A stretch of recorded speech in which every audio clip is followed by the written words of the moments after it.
doing that. We spelling. Alafia Mandala Bibi Fahudiye. Everybody out there, appreciate y'all tuning in to the Mossi Warrior Clan channel. Today we have a special guest in the building, Baba Ogundiran. I got my brother Sean on the panel. I got my brother Kofi on the panel today. We're going to be going in on Isese today and some ways that you can get started. Give me a second, family, while I share this link with some people that asked specifically to be tagged. What's going on, Baba Ogundiran? What's going on?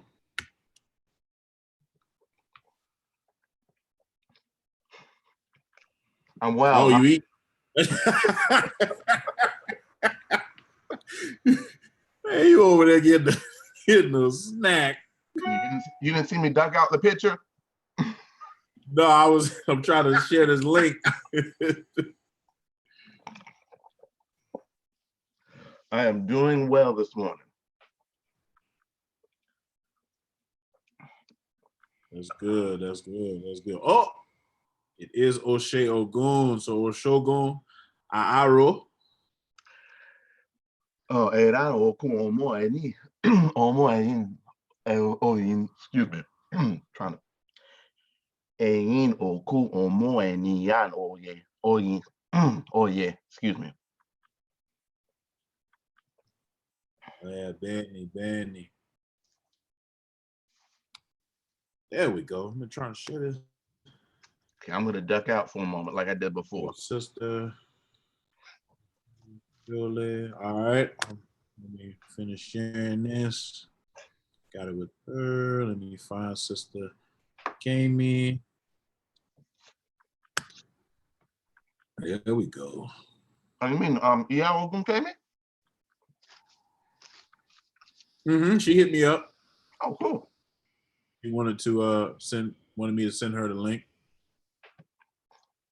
It's my buddy. A few other people. Okay. St. Kofa, got her.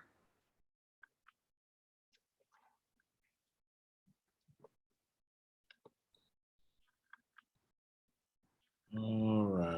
Instead of just making another post, I'm gonna just post under my regular post. Yeah.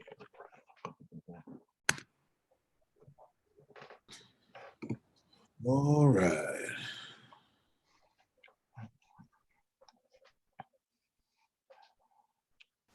That is everybody. Oh, no, one other person.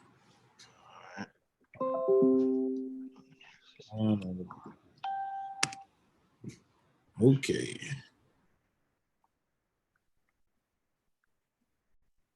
Now we should be good.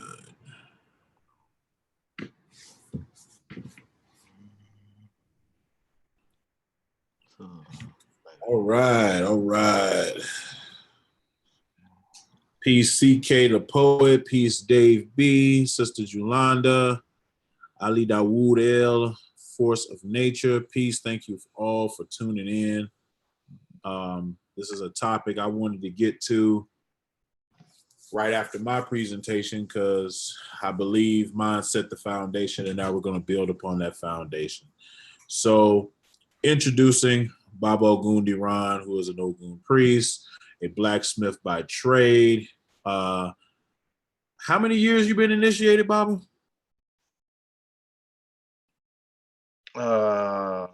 Initiated in 2007. 2007. So when I was in college, being wild, you was messing with Isese. So he has a wealth of knowledge, wealth of expertise. We are going to delve into Isese today, but next week, same time, we're going to delve into Ogun, and specifically from an Isese perspective. So we're going to get into that and you know, because Ogun is a very popular Orisha in the diaspora. So we want to give that information to the people. But today we are talking about Isese, how to get started in Isese. If you practice another tradition and want to get into Isese, we're going to talk about how you could possibly change over or switch over. So please hold all your questions to the end, but we will get to them. So let's get right into it.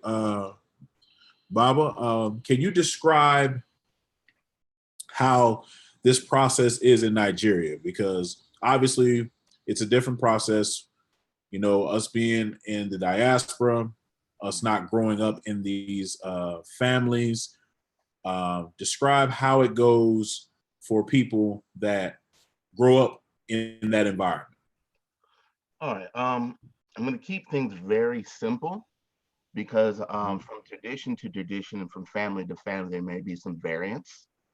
But to keep it simple, before you were born, what people need to realize is there's already a family there. There's already Orishas in the house. So you were born into these things being already there. First and foremost, there's going to be a lineage Orisha of the house, basically a way of saying there's a family Orisha, or there's a divinity that guides this family. So if anything else, when you're born, you're going to be, if nothing else is said, you're going to be under that Orisha. So let's take it from, I only mentioned it, you'll see why I mentioned that later. But when you were born, you get a reading on the third day of your birth. It's called an Esentaye, your first steps into the world. This reading is kind of like a roadmap for your parents to guide you through life for the best of your benefit. It does not always give an Orisha.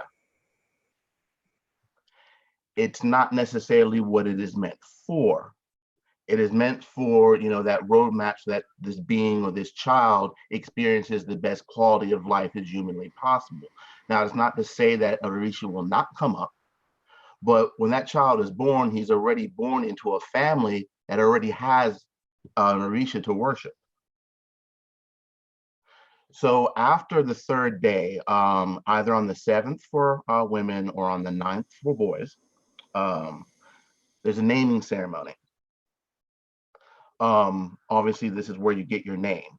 Now, there are other situations where in divination that a name might come up, but your divination does not double as a naming ceremony. There are two different rituals, two different things. They're not the same thing.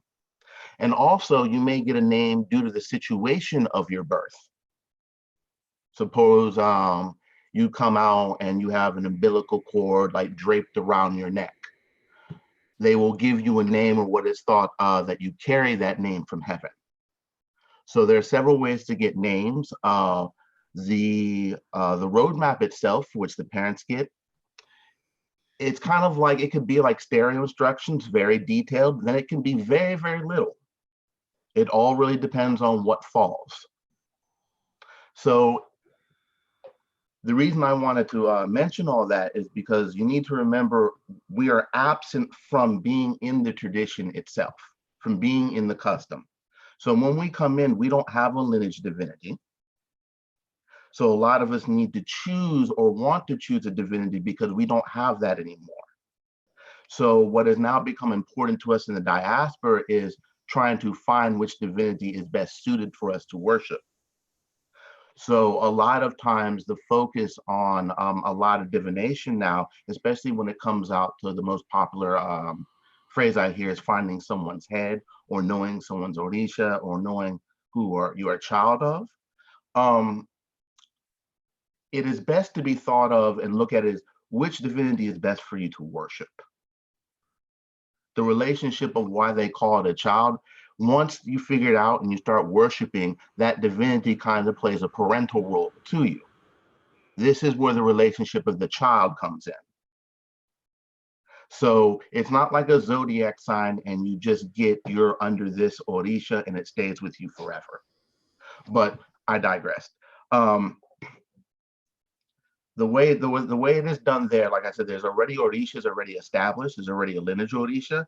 Any person in the family that had an Orisha and has passed away, they don't bear the Orishas. They don't they stay within the family. So you might have a ton of Orisha in the household that you're born into. So without that, we put a lot of focus on trying to find out which divinity um, is best to worship, at least within the diaspora, in my opinion. All right, Bobby, you mentioned the naming ceremony. Is there a different time period of being named between girls and boys? Yes, for women, if my memory serves me is correct, it's 7 days after they're born. And then for men, it's 9 days. Up until then, which is interesting, the baby doesn't actually have a name. It doesn't. The child does not have an identity. The point of the naming ceremony is to bring the identity of this child to the community or to that family and out to the community. So there's I don't remember them in Yoruba, but one of them literally means brand new. And in that naming ceremony, how many names can a child get? Multiple. Depending on the family's tradition, how they name people, but typically your mother can give you a name, your father can give you a name, your grandfather can give you a name, your aunt can give you a name, just depending on, what that person in your family necessarily wants to call you. From my understanding, there is no, how should I say, there's no limit to a number of names that a person can have or be called by. So if your uncle wants to name you this name because he saw something in the situation of your birth or however you came or whatever, he can name you that. And he can be the only one that calls you that. But if it's given to you in your naming ceremony, it becomes part of your official name. Matter of fact, naming into itself is naming into itself is deep within itself. Because they're naming categories. I'm not going to get into it, but naming is actually quite deep. They spend a lot of time, and then there's categories of names. So I'm not going to get into that, but naming is just not something they do like they just off the whim. There's a lot of thought into it. Absolutely. If you want to know more about that process a little more, I did a video yesterday that's on the channel. It's called Birth and Child Care, about that process and more about the naming specifically and what happens during that Esentaye naming ceremony. Just a follow-up question to that, Baba. Can your lineage divinity and the best divinity that you should worship be different? Hold on, let me back up to something that you just said. The Esentaye is not the naming ceremony. Okay. Could you define the Esentaye for us? That is the divination that you get at the 3rd day of your birth. It means like your first steps in the world. That's why they take the, at least in Ifa, where they take the baby's feet and they print it upon the tray. Yeah. So their first steps. But a lot of naming ceremony again? I do not remember it off the top of my head, honestly. It's there.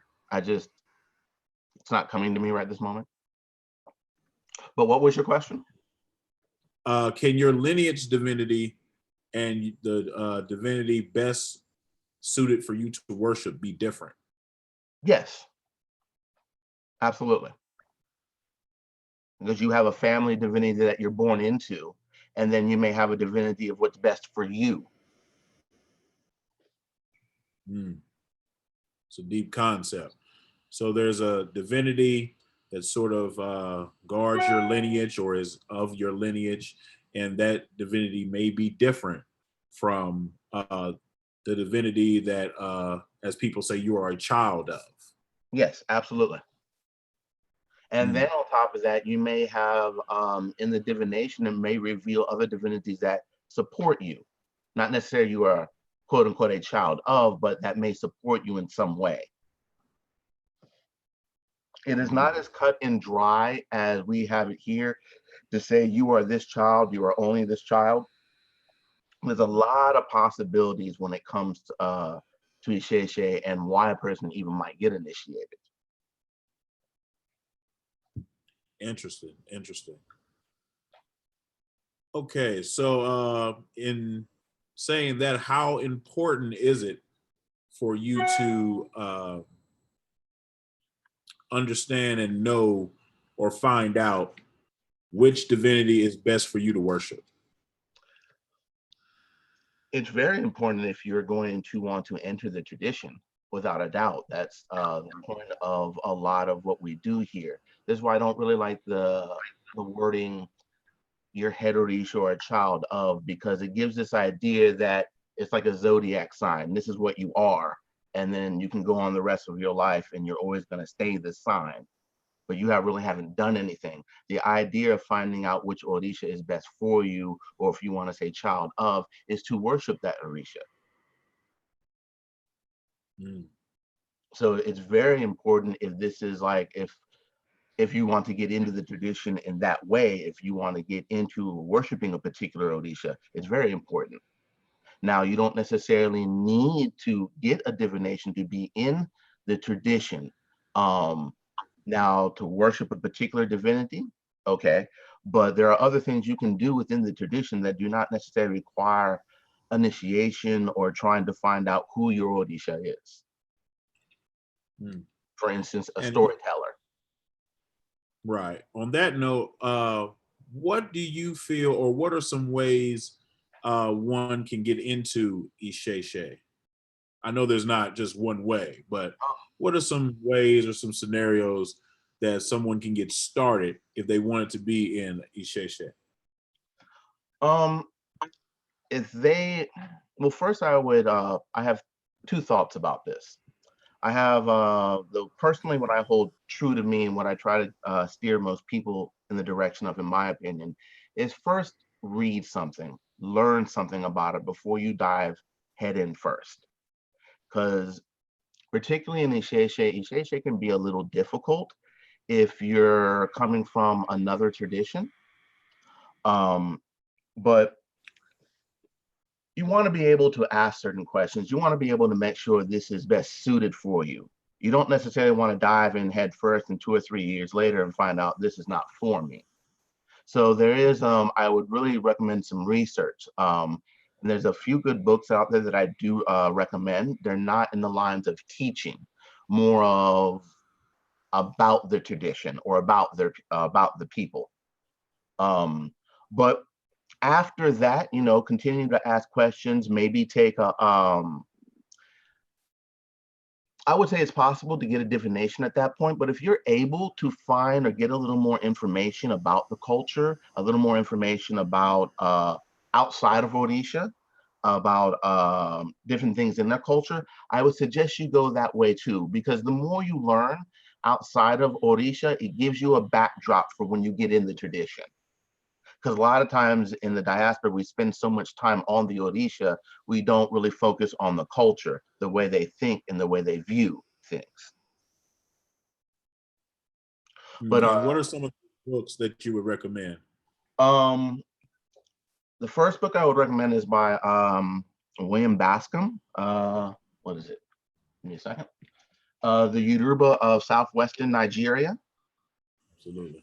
It is a good book just to get an overall view, not necessarily of the religion, but of the people, of the culture, the Nigerian culture, and the Yoruba lands. It's written from William Bascom, I believe, was a what's the word I'm trying to look for? The archaeologist? Yeah, no, yeah, I think he was. Is that the word I'm thinking of? But anyway, it's written from that point of view. So it's not really written from a religious point of view. So it's good information. The other one I'd recommend is Olodumare, God in the Yoruba Belief. Though I have some issues about, not issues with the author per se, but some of issues about what is said in the book. Overall, the book is really good. It goes over a lot of things in the culture, more of a toward of a religious side. I would suggest don't take any of it as law, but just as information, and gives you knowledge to which now to ask questions about.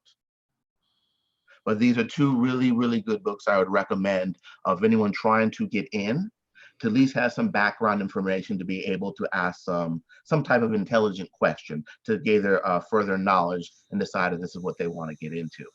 Now, if they have already decided gung-ho, this is what they want to do, then I would suggest they get a divination. The divination will set up for whoever's going to be working with them, what to do, which way to guide them, possibly who to even send them to. But without that information, we're kind of, in the dark if you want to worship an Orisha. And for everybody, I'm putting the links to those two books in the chat room.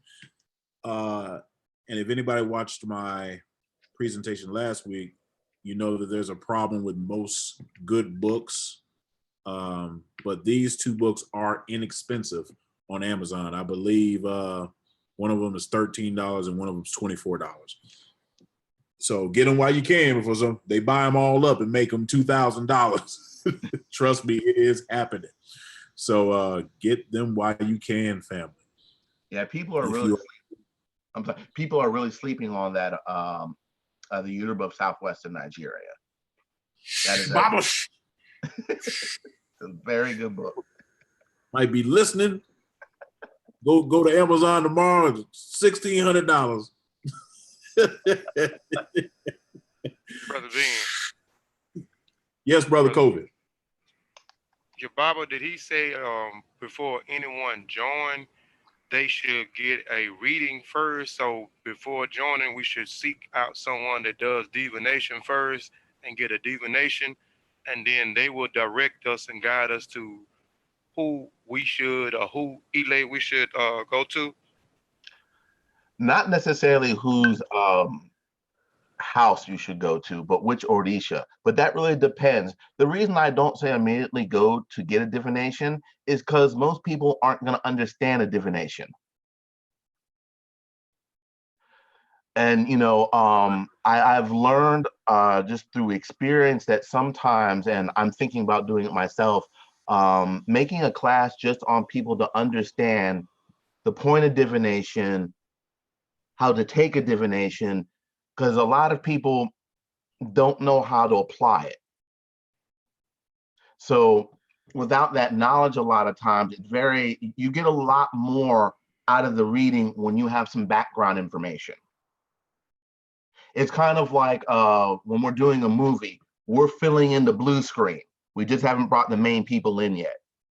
But that blue screen makes a difference because we see what's going on in the rest of the world. But like I said, if you're gung-ho and this is what you want to do, then find someone, find a credible Babalao or a 16 Kari shell diviner, and even in some case a Kolanut diviner, and get it done. Now, this will not, choosing who to go to is something entirely different. You may stay with the person that gives you the divination, you may not. That is an issue that's really going to require a lot of research, how you feel about the person, if you feel comfortable about the person, as well as his qualifications or her qualifications. Absolutely, absolutely. Oh, and I found the name of the naming ceremony in my notes. It is and tell me if I'm saying this right. It's Omo Loroko. Yeah, yeah. You got the right word. Right. Yeah. All right. But that is the name of what we would call a naming ceremony, baby naming ceremony that Baba was alluding to earlier. Okay. Can I ask one more question? Y'all talking about the naming ceremony. Mm-hmm. Okay, the naming ceremony. Now, in most traditions, when we get to the naming ceremony, it's different days. I know you mentioned, I know in the Yoruba, the 7 and 9 days. The boys are named in 9 days, the girl are named in 7 days, and I know that they can have up to multiple names. Now, I know most of the names are connected to their destiny. Now, is the multiple names that are given, is it also tied to um, the destiny of the child? No. Well, that's a hard one. It can be. The way Yoruba name people are very, very interesting. You can be named after a circumstance of something that happened. You could be born outside the land and your name will reflect that. Then again, your mother might have prayed to Ogun for a child, and Ogun will give her a child, and then she might relate a name of something like Ogun gave her to me. It just really depends. Like I said, naming, I can do a whole class and a whole broadcast just on naming. It's very, very vast, and I don't want to get into it because it's going to take up a great deal of time. But no, it's not always about your destiny. A lot of times their names reflect the parents' thoughts of the child. Like I gave my daughter the name Temi Tope. It's because I'm extremely grateful for her, and that's what expresses in the name. So it does not necessarily have to be anything to do with destiny or from an Orisha. It's at that point it's really up to the parents. Some people have traditions in their family where they're automatically given certain names. Like one family might have, they're given the name of Ogun, given the name of honor, and given the name of Ifa. And this is just how they do their naming ceremony based in that family. There are all kinds of, it's not a cut and dry way. It's not set in stone. So, like I said, it's a very vast Now thing. that you bring that up, Baba, can you talk about how when someone names someone, can you talk about how they should really get to know that person, and how important it is to not just kind of go through the motions, but really know that person when you're trying to give someone a name? Well, that's one way. If you know the person and after a while have been seeing this person or even part of their training, yes, because you get to know the person and you get to know certain characteristics, and the person naming you, yes, can name you after some of those characteristics or things that they see. It may be one day that you do something and you just get a name because of the action that you did. And that's not even to say that even nicknames, because they have nicknames in Yoruba as well. So, like I said, it is very, very vast, but people should not just name people off the whim. That is one thing I will say. There should be a reason behind the name. Truly, there should be a reason behind the name. It just shouldn't be because I picked it out of the book, I closed my eyes, I gathered a group of names. And I'm not saying if it's done this way, it's wrong. But when it really comes in studying naming, that there's an expression that's it's information and insight into that person. Your name gives an insight into you, possibly your family, or other characteristics about you. So there's a lot to say in a name. As the old saying goes. and names are thought to live out their meaning as well. Right. Okay, so I know a lot of people in the diaspora, they talk about initiations. They talk about initiations and how things are not told to them or explained to them until they are initiated. But as we know, there are some things that you can learn and do without being initiated. So can you talk about some of those things, Bob? Well, let's start off with the most obvious.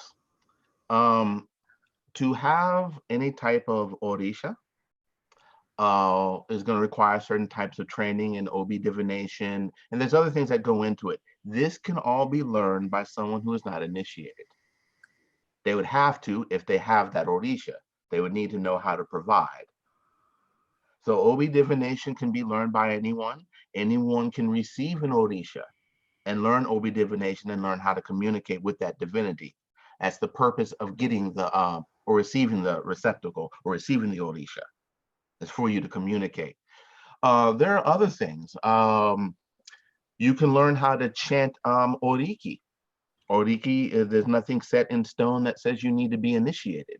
There's a lot to learn through Oriki if you want to learn about an Orisha.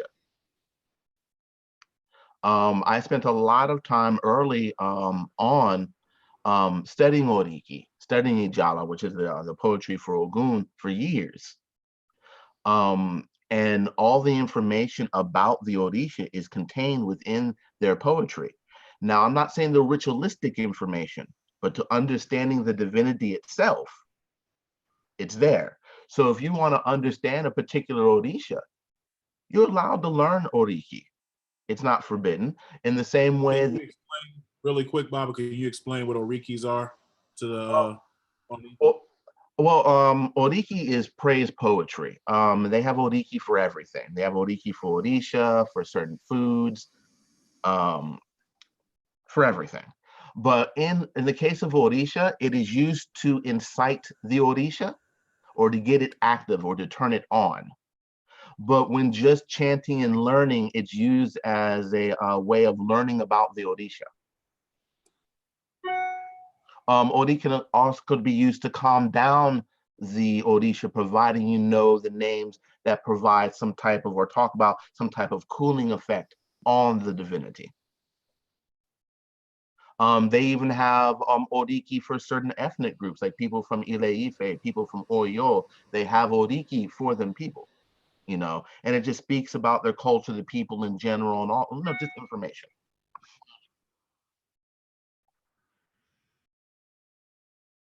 So you would say Oriki is a great tool to learn about divinities, and you don't have to be initiated to read this material. Absolutely. If you want to know about Ogun, read his Oriki. You want to know about Orishala, read his Oriki. Oshun, read his Oriki. Some of these will be fine and difficult sometimes, depending on the divinity. Some of them are a lot more. Obviously, Ifa literature is more predominant than any other literature in the diaspora. So Ifa is always going to be easy to find. Now, then or after, you know, you can find stuff, but as you try to search out more, it becomes narrow, and some are just very hard to find. You got to know people. Yeah, some are like almost non-existent. Mm-hmm. Just got to know someone. Okay. For someone that's practicing a different tradition, whether it be Haitian voodoo or Regla de Ocha or hoodoo or something else other than Isese, that wants to switch over into Isese, what advice would you have for them, and what are like some steps they can go through? Well, let me start off by saying this. There is no particular way that this is done. I can only give advice for what I have seen, what I have may given advice myself. And it's a very slippery slope because people get very attached to things. People will say no because you're in this tradition. You cannot switch. You know, there's outside of that and dealing with that for someone who wants to try to switch over. What they may want to do first before deciding to get all new things, switch out everything, is start to learn. Let's just suppose they had getting into one Orisha, because it depends. Because your question's kind of loaded, because you may have multiple things, and you know it's a different kind of path. But let's just say you have one Orisha that you're getting into, and you want to switch. Before you go switch, learn about the divinity. Learn as much as you can. So when you switch over or replace that icon or not replace that icon or whatever you're doing, at least you'll be able to do it in a more fashion that is closer to the tradition. I've seen some people get new icons. Like if people in Santeria, I've seen some people get new icons. Then again, I've seen people not and just use the same thing. Personally, I think if you're going to practice Isese tradition, I think eventually, just due to the culture and the beauty of it and using its own art and the beautification of its shrine, it's very important that sooner or later it should be a gradual step. You shouldn't try to, but if you had the money to afford it, if that's what you want to do, then get that. Let's say we're talking about Oshun, get a whole new Oshun. If you can't do that, let's just say, okay, let's try to slowly work out certain different implements out of the pot. Then again, you might want to get a reading to see whether what needs to be removed or not. There's just several different ways. I would advise anyone who is doing this to find someone to learn from and have them help them through that process, because it's going to be a very personal process when you start getting into switching over. Because different people are going to have different thoughts. Some people, I've seen people say, don't get rid of your Akeen until you get a new set. I've seen other people say, no, just get rid of them. I've seen other people say, don't get rid of them, keep them both and keep it separate. I've even seen people practice two traditions at the same time, depending on which Orisa they're going to. So my best advice is find someone, and when you get to that point, have them guide you through the process, because if you're going to be learning from them, they might do things in a certain way. And everyone may have their way and the way they have been taught to do things, and even their own opinions, based on their work, what they have seen, and what they have done in the past and what they've experienced. Absolutely, absolutely. And be advised, listening audience, some of these questions are loaded questions. And there's no like right or wrong answer to them, but we're trying to get, a generality to where what you can expect and what to look for. So that's, if it seems like, every question is like, well, you could do this or that, they're loaded questions. Trust me. In your experience, Baba, when someone wants to switch from another tradition, is there sort of like a hesitation or like a mental block or something where you feel a lot of opposition? I can't speak of this in general. My experience has mostly been through people that, or having that type of experience has mostly been with people that practice Santeria, or that practice Santeria. I've seen some people in this tradition or that tradition trying to switch over, and sometimes it's hard. I've seen a lot of people that couldn't. I guess if you've been around it long enough, this is what you do, this is what you're used to, this is what's bred in you. Though you might even want to learn more, even want to switch, sometimes it's going to be hard. And I've seen other people, not a problem. But typically, even when people come to me, I try to, depending on their cultural background, depending on what they want, I might send them to someone who does do Santeria, because a lot of times it may be, in my opinion, better for them or better suited for them. I am perfectly aware of, with all the options we have out here, that Isese, may not be the best suited for you.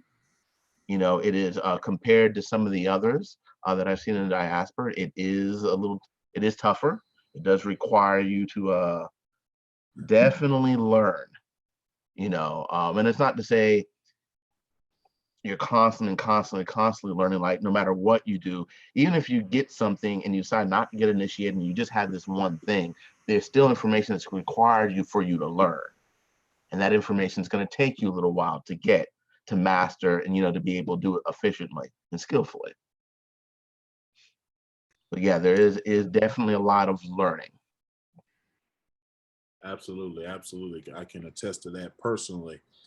Let's talk about replacing things.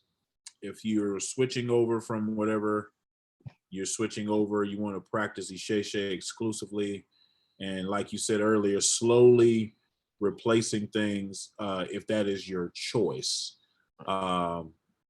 Is that something that's hard to do, or is that something that there's a specific way to do it, or what should somebody be thinking about if they want I to don't start think doing there's a particular way to do it coming from that, because it wouldn't have been an option. Good point. You know, so but coming here, you know, like I know, like in initiation per se, there are people, and like I said, this is things I've experienced and things that I've seen, you know, or things that I've had discussions on it as well.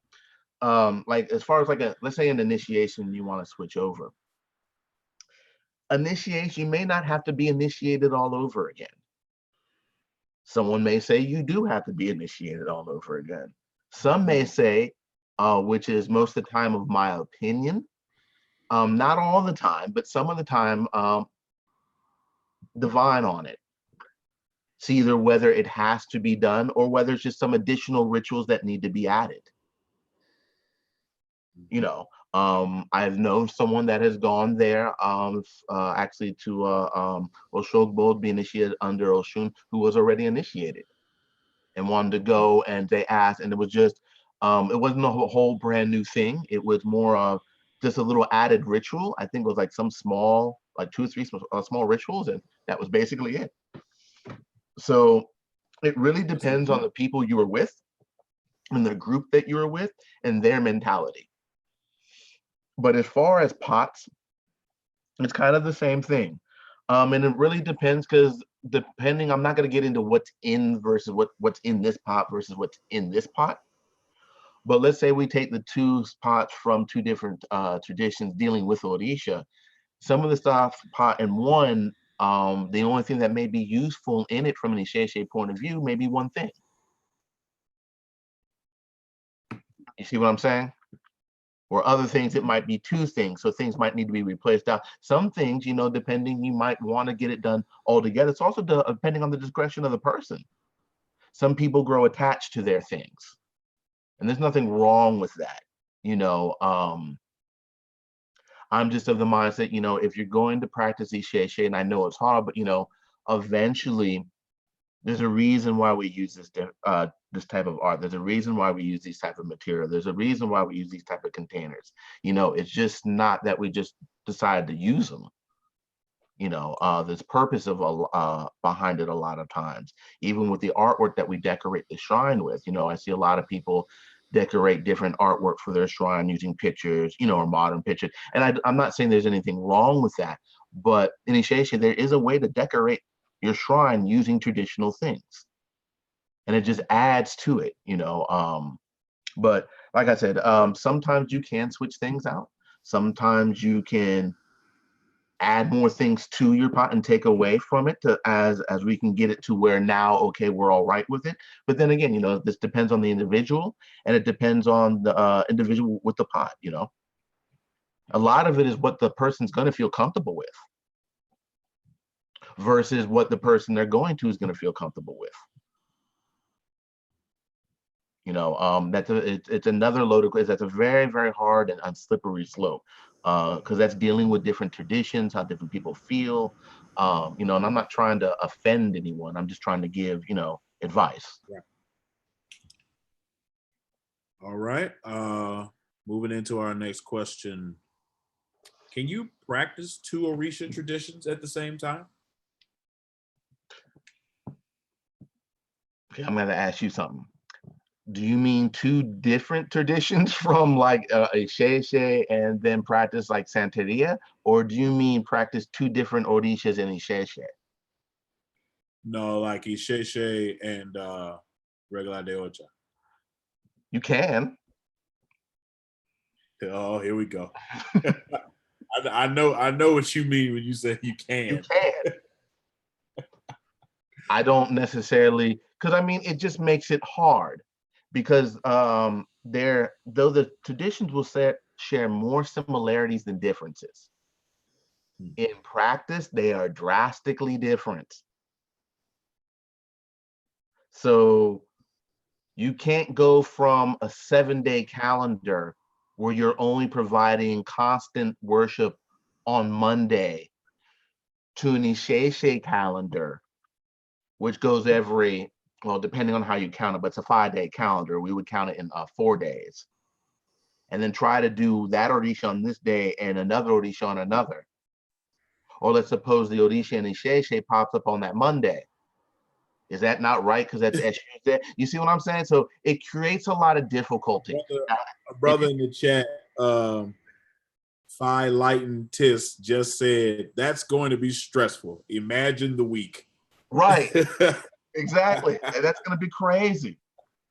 Woo! I mean, if you want to deal with that, I mean, that's your person. Like I said, you're entitled to do what you want. That's just not something I would do. But yeah, Ooh, it's a great point. That's going to be a hectic, crazy week. And then if you have multiple Orishas. Oh, no. I'm trying to go to work. So, and that's another thing that makes, like, they only have it for Eshu, where it's a constant thing like that. All the other Orishas are basically given to on those days when they feel like it, but there's really no such thing, or as you can see, as a Oshe process or worship day for any other of them. They may have a separate day through the week. Right. They don't go to it, like that.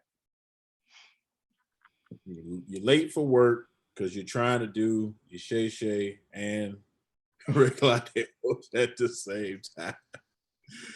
Oh, man. Okay, let's get to the money because I know people know about the money. Can you talk about divination cost? I know there's not one set cost. Understand, people, that there's not one universal cost for divinations. There are many different types of divinations. Well, let's break a few of them down. Let's say for Oloogun or 16 cowrie shell divination, what do you think is a reasonable price for that? Well, see, that's hard when you say reasonable. I tried my best, man. Because it depends on the diviner. I mean, the diviner is well trained, well informed, know what he's doing, knows the ins and outs. Of course, he would probably want to charge more for the divination because he spent his time learning. Now, okay, let me give you a well, no, I'll just leave it at that. Some people are less trained, but that aside, and then the way the traditions do the divination are different. That's true. Yeah. But not I'll just leave that at that. But an average cost or range that I have personally seen through the years is ranging anywhere between $35 to $60, for a seashell. I think I've heard as high as 65, and then, their cost might even go up as that diviner learns and gets exposed to more things. Even if he is divining, he might learn some more from another divining group that he wants to add in, or more, so then it enhances his divination. So, then he may want to, so it just really depends, so it can, and then it really can depend on the client. I'm not going to charge the guy off the street living in a, somewhere out in low income housing, the same price I would charge a guy, off of Wall Street. It's just not the same, there's I'm not going to get into the movie about it, but there's a movie where there's a poor guy and there's a rich guy, and they're paying for their cost of medicine. And the rich guy asks the doctor, why is his cost so low? He said, because your medicine requires a richer appetite. It's because he can afford more. Okay. How about for, I kind of skipped one. What about cola nut divinations? Now, cola nut divination, when it comes to the aspect of Consultation. for consultation, thank you. You don't really see that too much here. And the people I have seen doing it, not to, it's incomplete. Whatever they may have got or how they ever picked it up and continued from it or learned from. But from my understanding, okay, let me back up. For an Isese type of cola nut divination, well, how even much? well, I don't, because you really don't see those. From my understanding, those are really done like by medicine men. Now, if you're referring to cola nut in worship, like if you're gonna go to a priest on a certain day to offer to his shrine, that's different. If you want to bring a cost, you can provide money. Actually, it would be traditionally right for you to do. Now, it's not a big cost. I wouldn't put $1 there. But I definitely do 10 to cover, whatever the cola nuts he is using, whatever he might be using that he doesn't see there, I might even do 15. If I'm feeling good, I might give him 25. If he does the reading and I got some real good news, I might give him some more afterwards. It just really depends. But if you're doing in the sense of worship, there is no set price. Just be reasonable and realize that this person is using his materials, Right. to do, even though you're offering things, it's still his cola he's using, and any other, right, any other ingredients that you don't have, he's got to, there's still his stuff. So, even in very small things, there should be, some type of money that is given. But typically I would advise anywhere between like $5 or $10. $5, it's really no, at least the cola nuts are covered. Right. At least he will get more cola nuts. Right. So I got a question. All right. Oh, hold on. You did forget Ifa. No, I didn't. Oh, okay. Well, I'm saving it for last. Bring it up so we can get this, that part out of the way. Ifa, who have seen Ifa? Go ahead. I've seen up there. Go ahead. Go ahead. Yeah, I just had a question. Okay, going back, we talking about divination, right? So I know earlier in the show, we talked about if people wanted to join, you went through the numerous steps that they can take before they can join, looking into certain things before they join, or even getting a divination. Now, let's just say that I was a brother that didn't know. I want to go into the traditions, and I want to get a divination system, but I'm not too familiar with what is all used in the divination system. How would I know, or how would the person know that this individual is qualified to do the divination, and what to look for when you're going to your consultation? This is a good question, and there's a lot of information in that. I kind of alluded to it earlier when I said, this is why I don't like people going to divination immediately. Learn something a little about it. And that's what I was talking about. Learn what types of divination there are.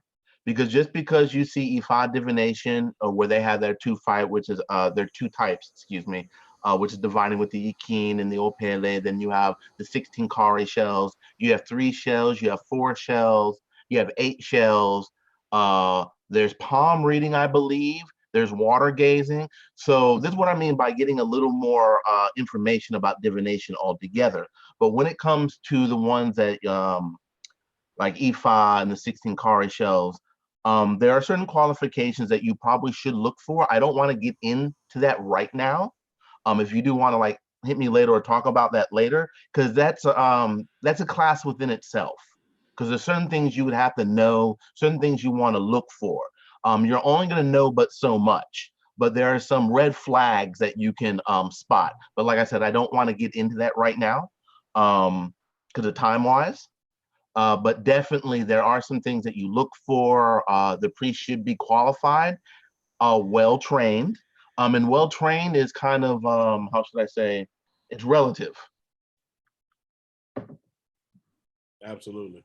It's really relative. So, but there's some basic things that you should look for, you know. But to give you, ask questions. You know, sometimes it just depends on when you go to ask questions, don't be rude about it. Like a lot of times I will suggest, you know, ask what their background is, but don't come off of like you're trying to make it known that you're just trying to get some information because you're trying to see whether this person's going to be the best type for you. Because there may be some good diviners you will run into, but you can't get along with worth a damn. It's in every case. You know, you may find people that teach that aren't really good teachers, but know what they're doing.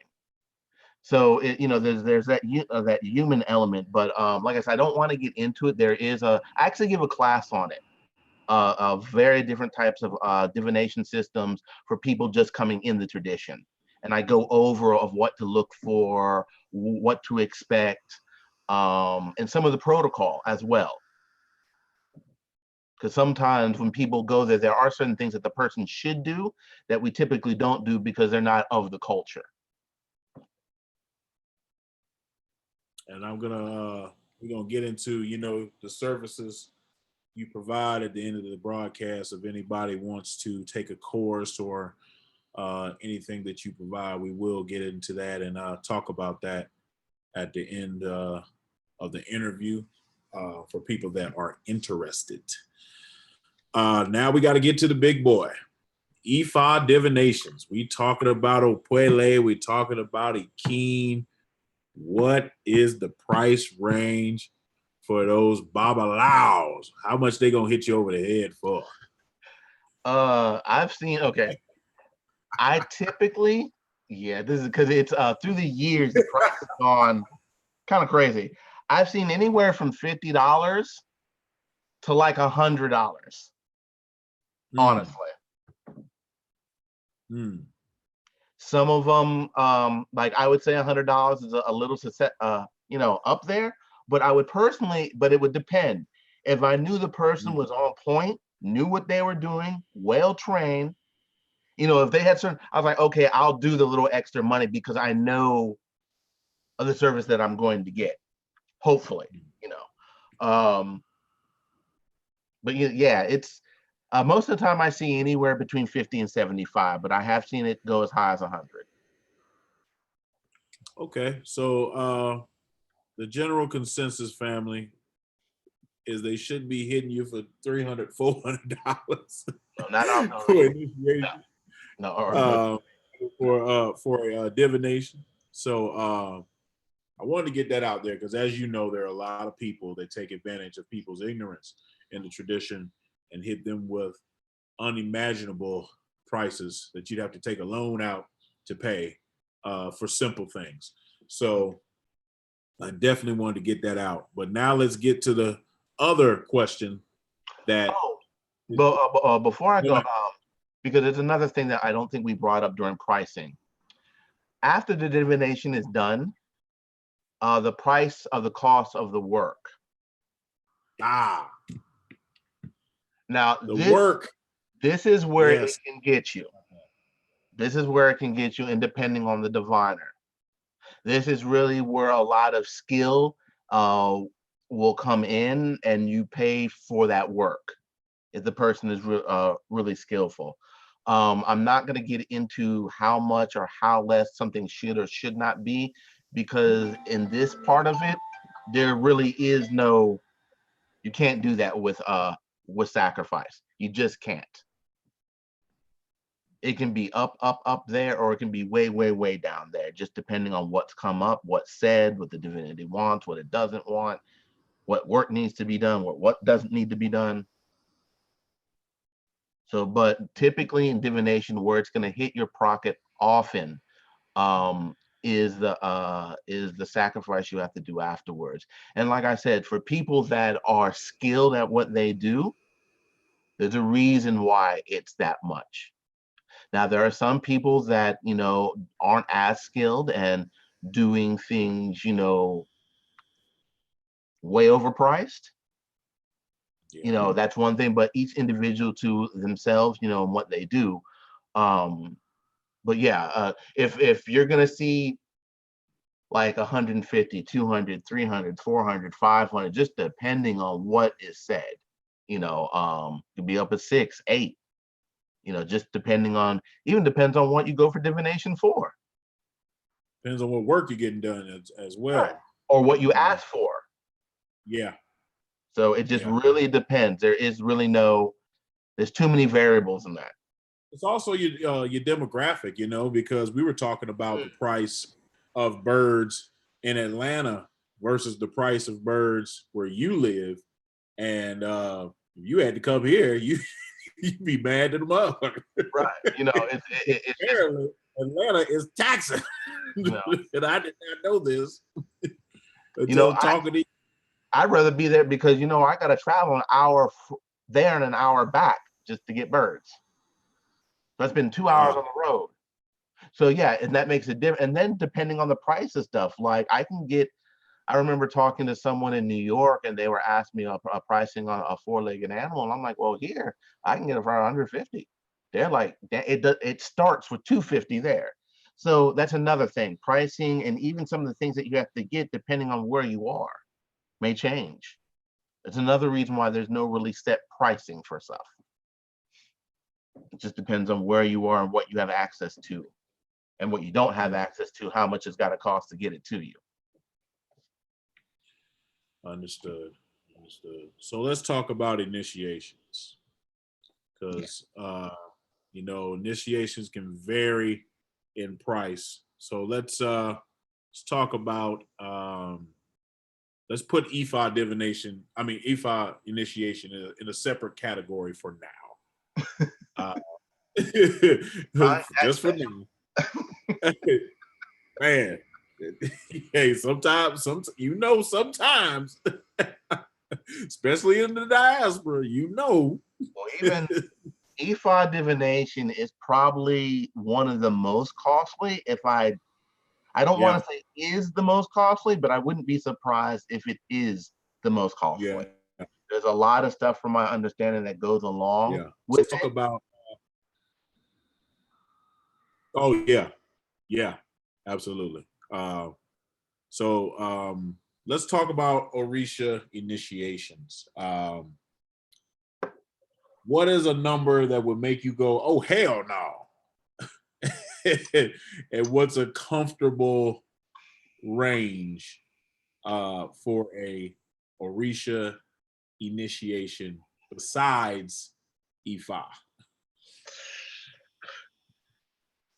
Okay.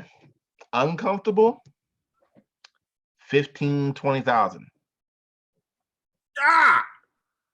I've heard initiations going as 5 as 25 and 30. Now, this isn't done from an initiation point of view, and I'll just leave it at that. But I have heard of them. I've even met someone that has paid $25,000. Woo! So these prices, yeah, my stuff better be made out of gold and I can turn it back in for an investment. But that being said, typically it can range anywhere between 6 to 10.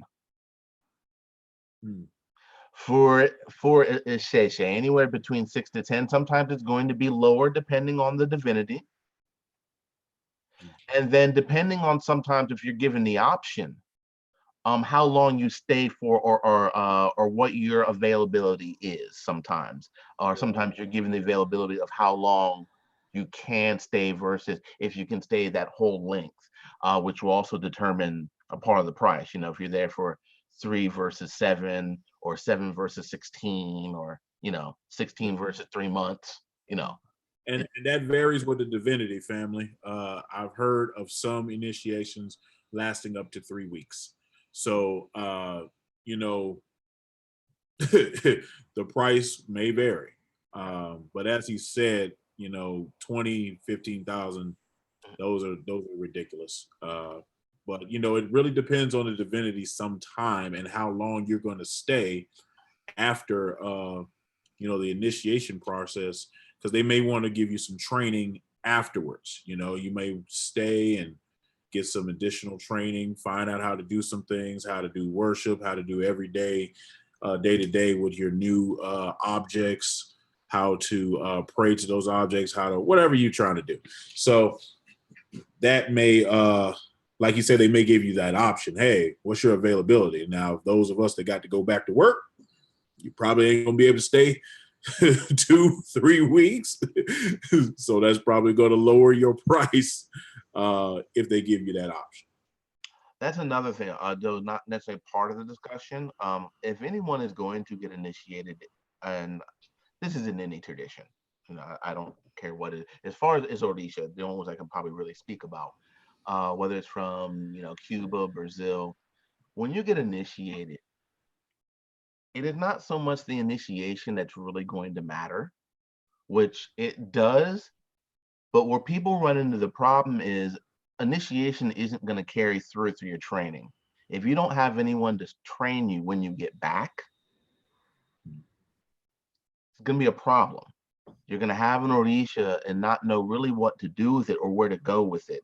You really should think about these things. If you're going to take the time to spend all that money for initiation, make sure you have the resource and everything when you come back, whether through the group that you're going with directly from the people, or who's ever teaching you, brought you there, or whatever arrangements that you've made.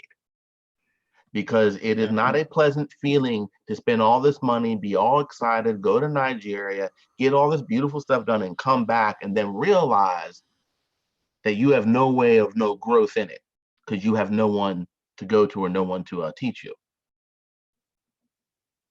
And sometimes getting initiated in Nigeria may not always be the best idea for people. Sometimes they might want to be initiated within the United States. It does not make it any less wrong, more powerful, or less powerful. What it does do, it's going to be a different experience, obviously. You're not there. But there are a few people, trying to promote, even when they do initiations here, to try to keep it as close as humanly possible to what they do there. And sometimes this is what drives up initiation costs. Yeah, you got to also think about that ticket when you go into Africa, because you got to go to Nigeria.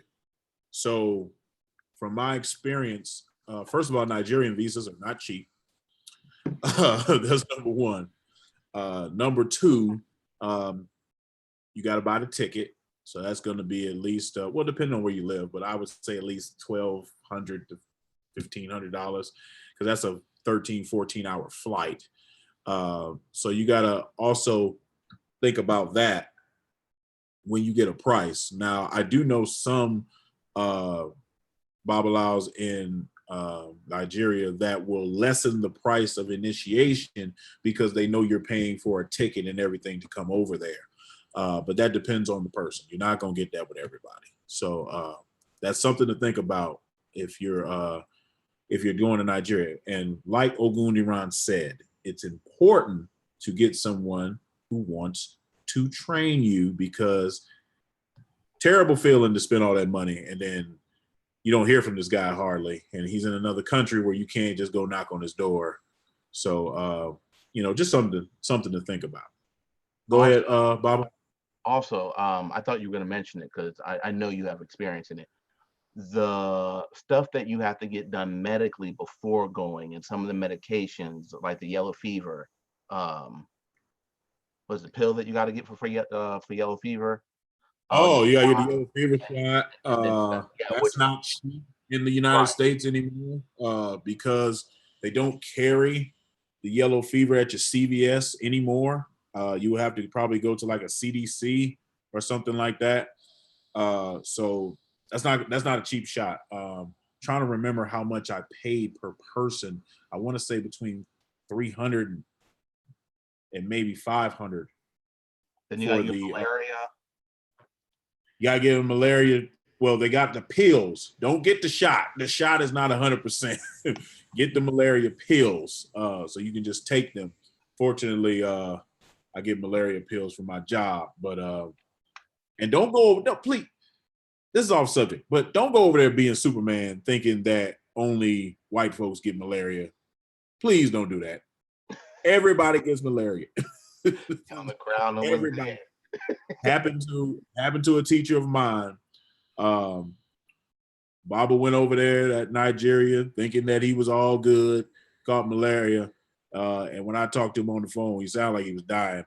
But he did make a full recovery, but he was sick for a while. So don't, please, just take all the precautions you can when going to the motherland, period. Do research.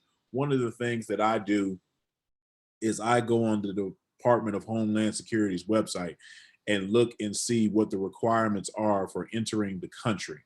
They update their website all the time of if you have to have yellow fever, if you don't have to have yellow fever. For example, I didn't have to have it when I went to Egypt. And I didn't have to have any shots when I went to Egypt. But it's different based on every African country. So go on that website and see, what you have to do. Some people require just different things. Like if you're bringing children, it might be a different requirement. You might have to get an address from somebody to put on the form before you go. Just look on there and just see what it is. I will tell you a country that I wish every African country was like as far as the visa process, and that is Benin, because Benin do electronic visas. You can apply right online. They will email you your visa, and this is your visa. And it has an egungun on the front of their visa as well. So I wish all the African countries were like that, but unfortunately, they're not. So please, if you're going to make that journey, even just to visit, not even talking about initiation, but even just to visit, please check that out before you go.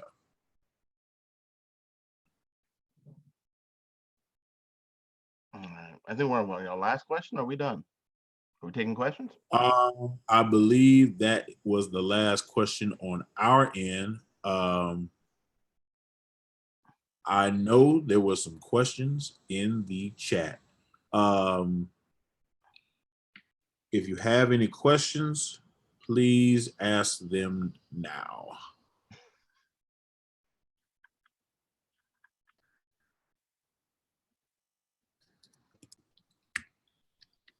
I know Jehudi had one. I'm trying to scroll back Yeah, up and find I couldn't remember as well. I know he had one. Yeah, a lot of it was just chat in the chat. Okay, I can y'all hear me? Okay, so my wife reminded me we paid $300 per person for the shot. For the malaria. I'm sorry, for the yellow fever shot. All right. Yeah.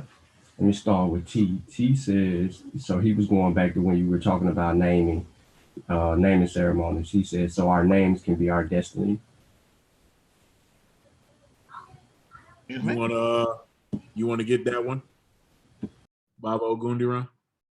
Repeat the question. When we were mentioning the naming ceremonies and how you're giving a name and so forth, he was saying, so our name, he was asking, so can our names be our destiny?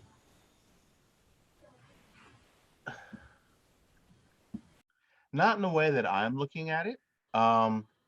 They can help with certain things involving your destiny, or I don't want to say it is, because destiny is something kind of different. Names. I'm trying to.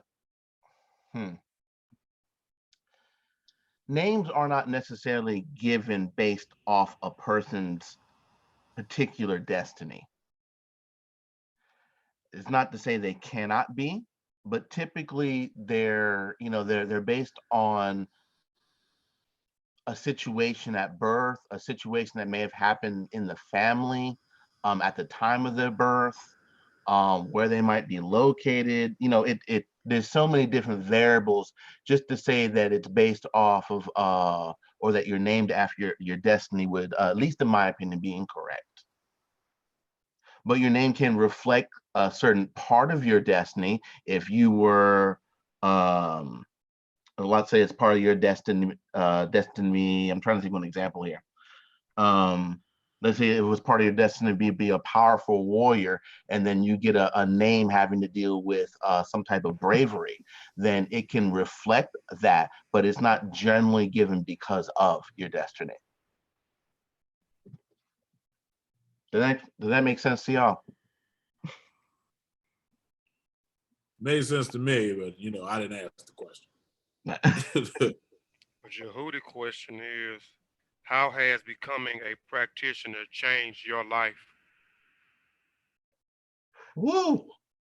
I view the world a lot differently.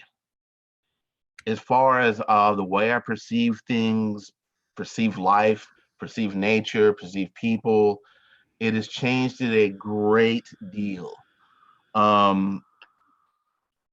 That has probably been the most, it's been very rewarding in that end. It's made me look at life completely different.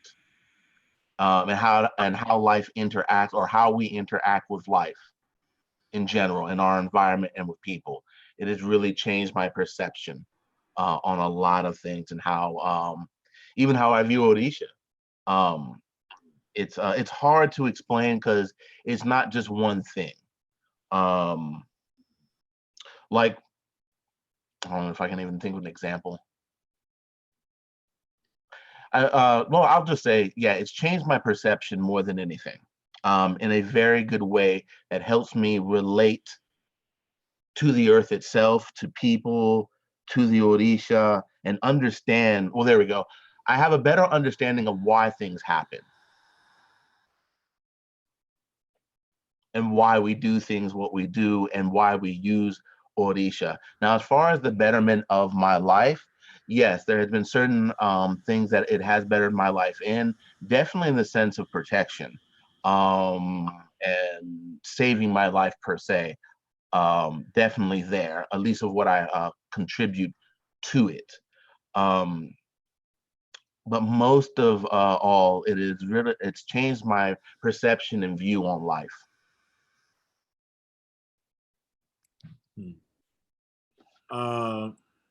Sister Juliana said, how do you tell if one is a charlatan? Say again? How do you tell if one is a charlatan? Referring to whether they're doing Isese or just a charlatan in general. I can't answer in general. Well, in the tradition, like a charlatan priest, a charlatan. Okay, well, I'll say this. They may be knowing or not knowing, but there's a few things that you can pick up. Like if someone, and they're not always going to be true, but to give you some examples. And this is not anything against any tradition. This is just to kind of tell it apart. Typically, if your like for instance, if your Ogun is within a small 6.5, 7.5 inch tiny iron pot with tiny tools sitting somewhere probably near your door or your living room, this is probably a clear sign that you're probably not in Isese. It's not a definite sign, but it's one that's a red flag that's going to make you want to ask. If you're not throwing constantly to your Orisa, in a sense, if you're worshiping a particular Orisa out of devotion, does not necessarily need to be out of a initiation devotion, but just your own devotion where you keep the Oshe. If they're not casting kola nuts all the time, Isese people will run through some kola nuts. Yep. It's another way to tell that, oh, this might not be Isese. If you see everything kind of cookie cutter, like everything looks the same, has the same feel, it's another one, another red flag that you might not be, the person may not, or they might not even know they are practicing Isese. Every Orisa will have a different feel. Some of them are similar, but some of them are drastically different. But there are a few ideas like you can just, if you're wearing multiple lekes, now this may not always be true because Babalaos are allowed to wear any leke possible and they want to, that's fine. There's some lekes that people might mistaken that are grouped together for different things. But generally, if, and forgive me how I say it, this is the first thought that comes to mind, if you're walking around looking like Mr. T with a bunch of beads, you might not be practicing Isese. You know, now within that tradition, this is what, like within Santeria, this is what should be done. It's done within their tradition, and that's their right. And I respect it for what it is. But if you're trying to compare it to what it should be look like, if it's a more Isese vibe or someone practicing Isese, these, you really shouldn't see these things. Now, for an example, they could take that Ogun, and since they had nowhere else to put it, they may put it in that pot. And they may take the tools and stuff which they received and put it in there. But that's someone trying to, because there's another way to do it that's more of an Isese vibe, but that's not wrong. You know, if you see typically Orishas in big fancy superos or the soup dishes with gold inlay and purple and all these kind of fancy designs, you're most definitely not in Isese. So, and I would even go as far to say if the shrines are very elaborate, decked out with cloth, sometimes you'll find this in Isese, but it won't be so much that the shrine is not accessible. Because sometimes they have to get to the shrine. But you know, if it's masker, if it has a bunch of stuff on it, necklaces, crowns, that's difficult when you got to go every 4 days or every 5 days in it. You're putting it up, taking it down. So, you know, a lot of the shrines that you're going to see in Isese are very accessible. You know, they may have a little something on it. They might have to pull a cloth off of it, but it's not going to be take a crown, pull a cloth, take a necklace off, you know. To also clarify what she was saying about the charlatans, just in the tradition in general, the get rich quick scheme pitch to you. I can make you rich. And the using the tradition like Christianity. If I told me to tell you, you know, the solicitors, yes, that's what I was saying. You know, tell you, you know, they did some divination on your behalf, and you don't even know this person. Those are the people you want to watch out for. And I know y'all got a inbox full of them because I do as well. That won't stop when you get initiated. That won't stop when you become a practitioner. That will not stop no time. If I'm bored, I let them keep going and don't tell them I'm initiated just to see how far they'll go. But those are some of the things definitely that charlatans will do in this tradition. And and also speaking about that, one of the frauds that are most commonly seen on the internet. Now I'm going to say this from the Isese point of view. We're not going to talk about Santeria. This is something different in Santeria because it seems to be that most people in Santeria are getting them, or what the Nigerians are supplying. Is a thing called a shigidi. You'll see a lot of people where they'll be encasing Kosi, Congolese statues with nails in them, possibly a mirror in front of them, and they're trying to pass them off as this thing called a shigidi. This is complete fraud. Completely. They have nothing to do with one another. And don't fall for this. All the time. Or they'll turn around and say it's an Eshu something or rather another. An Eshu Ija. You know, there's a lot of fraud out there. So please, and due to a lot of our demands, it's getting worse. Yeah. It is getting worse in some respects. Where it used to be, and this might be a personal pet peeve of mine, but in the sense of where we used to have just alekes to represent different divinities as insignias, now they're like jewelry and people wearing them as fashion statements. Now we got big plaques that just say an Orisha's name. Where these things were originally for when people had titles that go on the big plaques that we're offering. That now it's like you're initiated and have this big thing that says the size of a Flavor Flav clock that says Oshun. For those people who like it, I'm not it's to each his own, but we got to stop somewhere.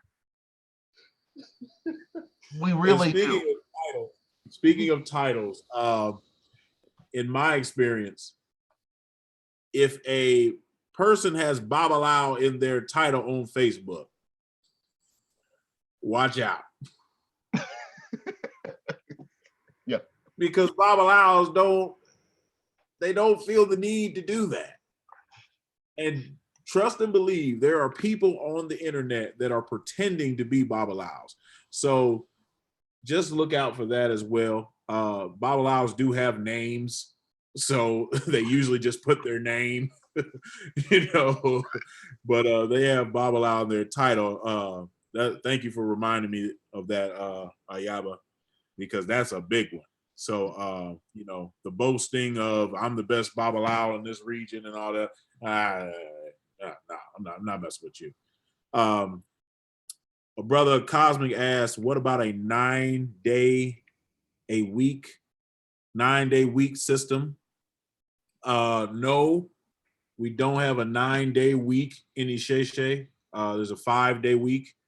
You want to add anything to that? He might be referring to it's not a 9-day week, but there's a 9th day in Ifa. I don't think he's referring to that. Okay, well, if he's not referring to that, then no, I don't have any clue to what he's talking about. For Ifa, there are different days. The 9th day, 17th day, but not a week. But the 9th day falls on an Oshe day. It's not separate. Yeah, it'll always fall on that 5th day. Even when it's the 17th day, will always fall on that 5th day that's going to be an Oshe. But they do something slightly different on the 9th and then on the 17th, where the rest of them are just like private worship for the most part. Okay. Okay, this is kind of a lengthy question. Okay. How connected are the traditions to earlier similar ancient systems? Where do they fall off now in the modern sense compared to the ancient sense? If he can give any insight to that. Just get that look off your face. No, it's kind of, I don't have anything to go by. It's vague. I can speak to it a little bit. As far as Isese to earlier ancient systems, Isese has things. Well, let me just say African systems in general have generalities, right? The worshiping of their ancestors, the worshiping of forces of nature and divinities, the belief in a supreme being. Those are kind of, general things you'll see in every African system that has carried on to this day. Of course, in a modern sense, there are some things, particularly in the diaspora, that we have to change, or we cannot do like we do even today in Africa. Like, for example, if you were to sacrifice or had to get a dog for a ritual, it's going to be pretty difficult to do in America, where they put chips in dogs and will come arrest you if that chip goes out. Because they know the dog has met its demise. So little things like that in a modern world are difficult, not impossible, but they're difficult. But we still make the best that we can.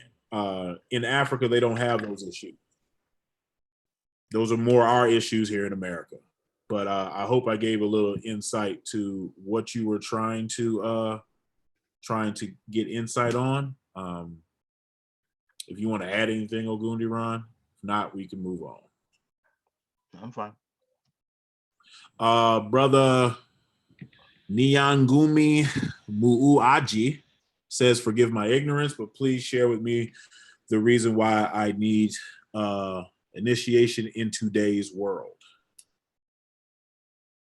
You don't. Yeah, no one said need. Nobody said need. You don't need Well, actually, that's a good point. Orisha aren't needed. There you go. Olodumare provides you everything that you need and capable of. Now, the Orisha are there for when you have hit trouble. Now, I'm not going to get on to what they provide versus the relationship between like a worshiper and someone who's initiated versus a priest, but they are here to provide when we cannot, or when we experience difficulties, or when we need help. But the idea that we need them, no, we don't need them. We can survive without them. The only thing that is required in this tradition is character, or character is essential. And that's one of the things that I say that the traditions can that offer to us that is very helpful, and that is character building and understanding things the way our ancestors saw them. I wouldn't say I would never use the term need. If you want to get into that, that's different. But I wouldn't use the term need, because if we needed them, how would you explain all the rest of these people walking around here without Orisha? So I wouldn't say need, but as Ogundiran said, when you run into trouble, they are a resource. I mean, yeah, that's the point. They are a resource, but see, in their culture is a little different, because before they go running out to Orisha, they exhaust other resources first. They have a group, maybe their parents, or maybe their best friend, or maybe the peer group they belong to. When they get down to Orisha, they've exhausted, and even when they go to initiation, not initiation, to divination, a lot of times, they've exhausted all these other things. But in today's world, you know, it can help. Suppose you're a hairdresser, or you work in, you know, braiding. You can get initiated to Oshun. You don't need a reading for that. Oshun governs over hair braiding. So you might want to get it to enhance your business, or for that divinity to help you in that area. Initiation itself does not make you a priest. It more improves the quality of your life, to keep it simple. So, you know, people can get, if you're a soldier, it's a good idea to worship Ogun, even if you don't have to worship, or has nothing to do with you, just because of what Ogun provides and the scenario you might be in. So there's a lot of different reasons of why you may want to, or you may, and in some cases there is a field to need to within divination. Like it might call for someone to become initiated, like they need to. In other words, it will help very much within their life and cause less suffering per se. But the over idea that everyone needs to have Orisha or to be initiated, no. Most of us can just do well just having an Orisha and never being initiated at all. Most of us will be able to solve our problems and have help enough with just owning or possessing one Orisha, or a vessel for an Orisha. Because there's so much you can do beyond initiation, other than, you know, with just even without anything. But even when you have an Orisha, it opens that up even more, and you still don't need to be initiated. All the knowledge is just not based in after initiation. It's just all the good knowledge seems to come after initiation. A sister asked, are Orishas a part of Obeah? I would say no. Yeah, I would say no. That's a different system. There are remnants of them, but not like initiation, not like this, no. Yeah, of course, because it's intertwined with Odinani, and they have similar spirits or similar divinities like we have, but I would not call them Orishas, but they do have something that is similar.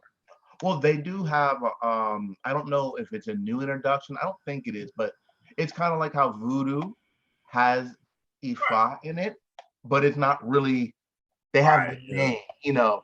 Fa. Right, but it's not like what we would perceive it Not to like be. ours. Right, But it, you know, right, exactly.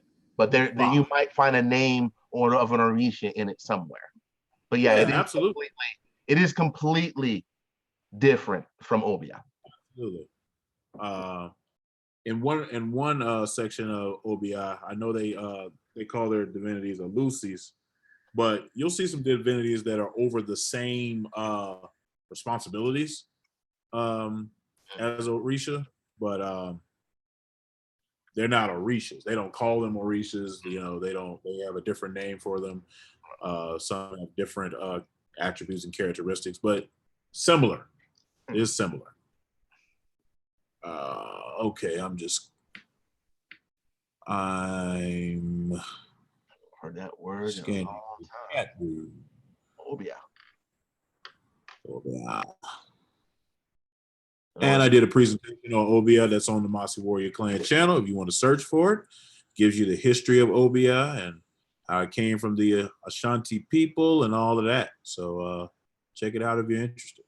It reminds me in Belly of a guy that had the mohawk full of fellers from his Obia man. Every time I hear someone say that, I tell you what, when you get into African spirituality of any kind, you go back and look at some of these movies, you be like, wait a minute. right? Oh no, I didn't know that was there. Funny. All right, if that is all the questions, we will conclude this broadcast. Cool. Same bat time, same bat channel. Next week, we're going over Ogun. Tune in if you're interested in learning about Ogun from an Isese perspective. I want to thank my panel, Brother Sean, Brother Kofi, Baba Ogundiran. Thank you all for tuning in. Hold on, we got one more question on the way out the door. What kind of person would you advise not to get into these systems?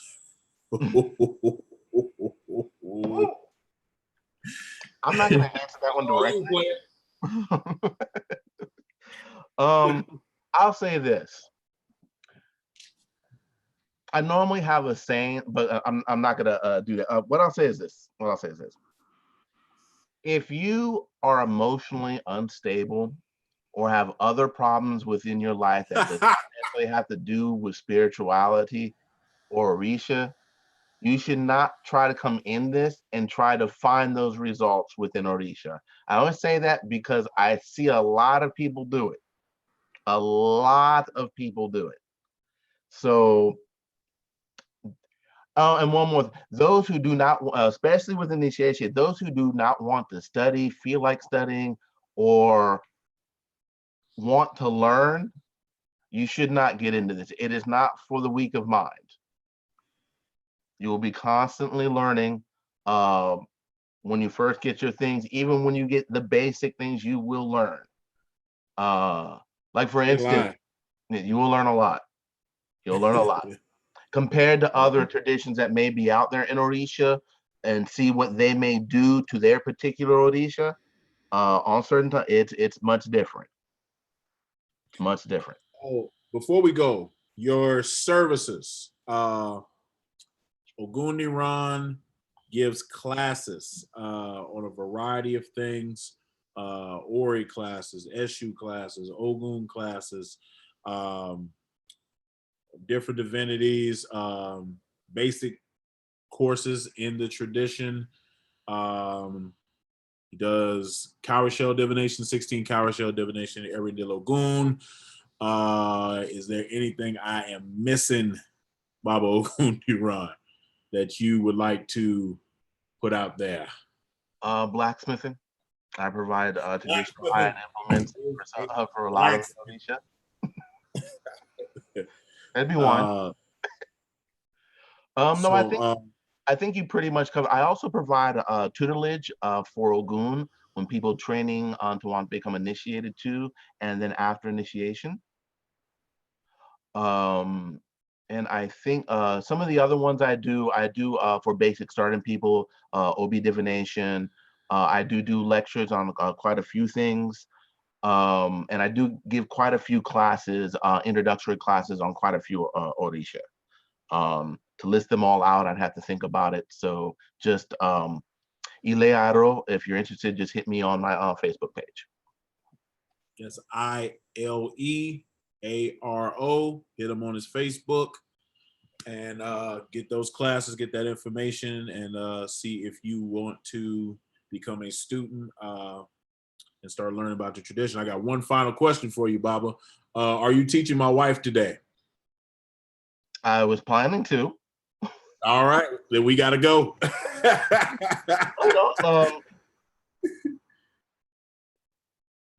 But she's at 3. Oh, it's at 3. Oh, I thought it was at 1. No, okay. I do have to go in. I have a class at 1, but you scared the hell out of me. I'm like, what? Don't do that. All right. We're going to sign off. Lafayette Mamala Bibi for Houdier, favorite warrior Black Panther in the building. Mossi Warrior Clan up. Spears is flying. Pseudos is crying. Appreciate y'all tuning in. We'll holler at y'all next Sunday right at this time. Peace. All done.